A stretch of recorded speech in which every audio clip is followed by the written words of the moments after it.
The Lord be with you. And with your spirit. A reading from the Holy Gospel according to Matthew. Glory to you, O Lord. The Pharisees went out and took counsel against Jesus to put him to death. When Jesus realized this, he withdrew from that place. Many people followed him, and he cured them all. But he warned them not to make him known. This was to fulfill what had been spoken through Isaiah the prophet. Behold, my servant whom I have chosen, my beloved in whom I delight. I shall place my spirit upon him, and he will proclaim justice to the Gentiles. He will not contend or cry out, nor will anyone hear his voice in the streets. A bruised reed he will not break, a smoldering wick he will not quench, until he brings justice to victory, and in his name the Gentiles will hope. The Gospel of the Lord. Praise to you, Lord Jesus Christ. In the first reading from the book of Exodus, it spoke of the Jews who were now returning from Egypt taking a vigil for the Lord. No, palagay ko po, ito yung origin ng mga ginagawa din natin na pagpivigil. Di po ba dito sa ating mga simbahan, meron po tayo mga ginagawa na pagpivigil. Usually, ang vigil ay ginagawa po natin sa harapan ng banal na sakramento. Ang vigil ay hindi lamang po ginagawa ng overnight, pero kita natin na doon po sa ginawa ng mga Israelita, nung sila ay pabalik na sa kanilang lupain, ay nag-vigil sila sa Panginoon. At palagi ko yung vigil na to ay hindi lamang isang oras, kundi napakaraming oras.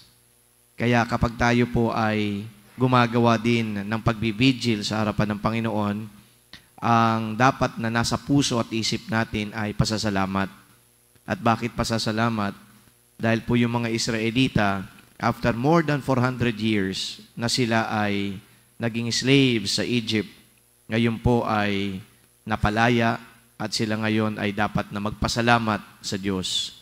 At ayon po doon sa unang pagbasa, at ito daw pong pagbibigil na ito ay gagawin all throughout the generations. So isipin ninyo, kung nangyari po yung pagbibigil ng mga Israelites in the biblical times, tayo may pagbibigil ngayon. So the Word of God is indeed the word of truth. Pangalawa po na dapat nating punahin din o pansinin at bigyan ng pagninilay ay yung tanong na kapag meron po tayong ginagawang mabuti sa kapwa, dapat ba nating ikwento ito sa iba? Sinagot naman po yan doon sa second reading, yung gospel. Sabi dito, many people followed Jesus and he cured them all, but warned them not to make him known. Sa ibang version ng banal na ebanghelyong ito, ang sinabi ni Jesus, but warned them not to tell anyone about this. So ngayon yung origin na naman. Bakit ba lagi nating sinasabi na kapag may ginawa tayong mabuti ay wag mo nang ibabroadcast yan? Kasi biblical din pala yun. Biblical dahil napakinggan natin, si Jesus mismo nagsabi doon sa mga nakasaksi ng ginawa niya na pagpapagaling, wag nyo nang ipagsasabihan sa iba. Do not make me known to the people. So ngayon, nakakalungkot lang na biblical pala itong bagay na to, pero napakaraming mga tao na pinagyayabang ang kanilang ginagawa. At hindi lamang ipinagyayabang yung kanilang ginagawa, alam nyo yung mas masakit pa nito, lalong-lalo sa simbahan. Yung mga taong gumagawa sa simbahan, kapag hindi mo na-recognize, naku, nanlulumo. At hindi lamang nanlulumo, naku, magtatampo pa sa pari. Ganun po ngayon. Nakakalungkot dahil si Jesus na mismo ang nagsabi, huwag niyong ipagsasabihan. So yung iba, naghahanap ng recognition. Yung iba, kapag hindi mo na-recognize, ay talagang magtatampo sa'yo. Magtatanim ng sama ng loob sa'yo.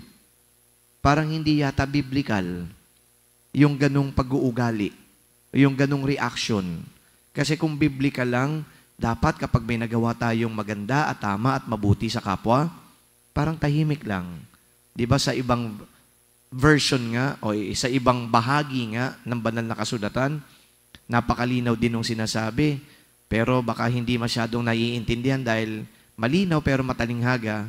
Ang sabi doon, kapag may ginawa ang kaliwa mong kamay o kanang kamay, huwag mo nang ipagpaalam pa yan. Huwag mo nang sabihin pa yan.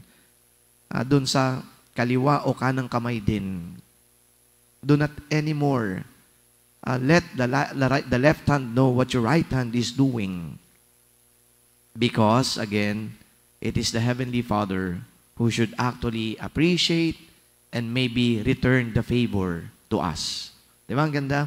So sana yung ganitong mga simpleng bagay, ay nai-interiorize natin. At ay hindi lamang nai-interiorize, kundi talagang ini-embrace natin, ganun palang dynamic sa buhay. Kaya minsan tuloy, sa kakahanap natin ng recognition, hindi na tayo nagiging masaya. Dapat kapag nakagawa ka ng mabuti sa kapwa, dapat maging masaya ka. Ang problema, yung saya, yung kapanatagan, ay kinukuha mo kapag ikay pinupuri dahil sa ginawa mo, which is totally wrong. When you do something good, then be happy about it. But if you're not happy about it, then there must be fundamentally wrong about how you understand the teachings of Christ. Para sa atin, mas magiging masaya ko o mas yung saya mararamdaman ko kapag pinuri na ako ng kapwa ko. No. We should remain rather somehow hidden, even though people might be seeing us doing so many good things. Yung hiddenness na tinatawag natin dito ay yun ang gusto ni Jesus. Do not make me known. Hayaan nyo na nagawa ko yan. So, hindi yung literal na magtatago ka, but just let it happen. I did it already. Many people were cured. Those sick people who came to me, well, they are now restored to their health. Then, thanks be to God that it happened. But for me, okay, I'm not welcoming any accolades or maybe appreciation coming from the people because that will just diminish the grace that I did for these people. O kaya, alam niyo, minsan naman, hindi naman po ako nagbubuhat ng bangko, minsan ho, kapag halimbawa nagmisa, tapos wake mass po ito, yung pamilya ng minisahan ay lalapit, tapos sasabihin nila, Father, pasensya na po kayo. Sa inyo po yan. Alam nyo, wag naman sana ma-misinterpret, pero tinatanggihan ko yun. Sabi ko, no, don't. Kasi kapag tinanggap ko yan, madidiminish yung pagmimisa ko dyan sa nanay mo. Mawawala yung grasya ng ginawa natin pagmimisa kung I am only after that. Magkaiba yung appreciation, yung accolades, diba? Pagpupuri na ibibigay ng tao at doon sa pagtanggap. Pero kapag tiningnan mo ito, yung pagbibigay kasi nila, parang ina-appreciate ka din nila. Sabi ko, madidiminish. Yan ang aking personal reasoning. That's why I cannot accept that. So let the celebration be in effect or takes its effect for your loved one who died. So perhaps that was also what's in the mind of Christ. I am doing this for the people. I am not doing this for my sake.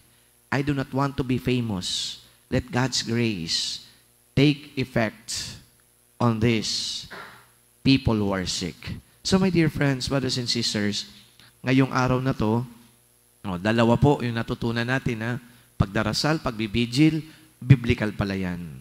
Hindi pinangangalandakan, yung ginagawa natin mabuti, biblical pala yan. Ngayon, kung halimbawa hindi natin gagawin ito, hindi pala rooted sa salita ng Diyos, yung mga pananampalataya natin. I guess, ang challenge dito sa atin, when we live our faith, when we live our life must take its roots in the word of the Lord. And now, we have learned something. We have seen that when we pray and when we do good works, these are always for the Lord. Amen.